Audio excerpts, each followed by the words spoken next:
شروع اللہ کا نام لے کر جو بڑا مہربان نہایت رحم والا ہے۔ الف لام را، یہ کتاب روشن کی آیتیں ہیں۔ ہم نے اس قرآن کو عربی میں نازل کیا ہے تاکہ تم لوگ سمجھ سکو۔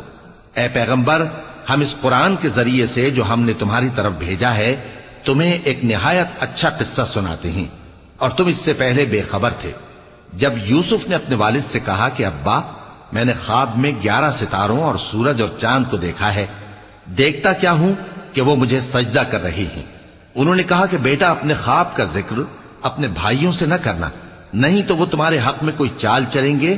کچھ شک نہیں کہ شیطان انسان کا کھلا دشمن ہے، اور اسی طرح اللہ تمہیں برگزیدہ و ممتاز کرے گا اور خواب کی باتوں کی تعبیر کا علم سکھائے گا، اور جس طرح اس نے اپنی نعمت پہلے تمہارے دادا پر دادا ابراہیم اور اسحاق پر پوری کی تھی، اسی طرح تم